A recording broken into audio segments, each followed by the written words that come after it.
As the defence experts study closely the performance of British-made equipment in the Gulf, the financial fitness of the defence suppliers comes under scrutiny in the city. Yesterday, Vickers unveiled full-year figures with a warning that next year's profits will be well down. Today, British Aerospace announces its results. Although profits are expected to be up 10%, it too will be hit by defence cuts after the war. Christian Geisen reports. 4 of Britain's biggest engineering groups will report their 1990 profit figures over the next month. British Aerospace and Rolls-Royce are expected to show increased profits, whilst GKN and Hawker Siddeley are thought to have done badly. But paradoxically, the future looks more gloomy for British Aerospace and Rolls-Royce than for GKN and Hawker Siddeley. They saw the start of the recession really quite early, and any cut in interest rates in the UK could have a beneficial effect on them really quite quickly. By contrast, the aerospace companies were initially shielded from recession by very long-term civil orders, accumulated during the boom years of the late 80s. But the recent slump in passenger traffic will hurt badly. Already, airlines are reducing their stocks of engine spares, a particularly profitable line of business. There are certain sectors, such as aerospace, which are actually living off the fat of big orders which they won in 1989 and 1990.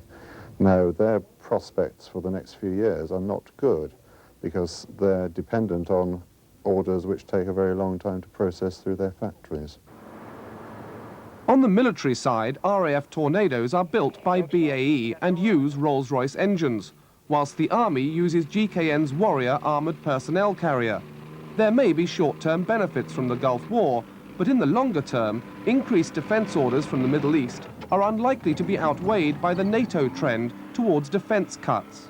These companies are caught in something of a pincer movement. There will obviously be the effect of the Gulf War and replacement of equipment lost or equipment used there. They will obviously gain from that. But they're also likely to lose because the Ministry of Defence is very much in the business of cutting back because of the détente with previous enemies or perceived enemies. Another very worrying factor for engineering companies is the weakness of the dollar. Aerospace contracts around the world are settled in dollars, which are worth fewer and fewer pounds. All 4 companies are heavily dependent on export markets, and British Aerospace is the UK's largest exporter.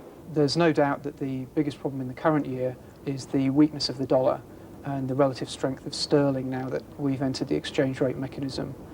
Overseas earnings are very important for this sector. Among the largest companies in the sector, on average, something like 60% of sales are made overseas. So the world outlook and international competition are particularly important for the engineering sector. A tough few years are ahead, with further redundancies and restructuring likely. And that concludes the business news for the moment. I'll be back with a market update in around 20 minutes.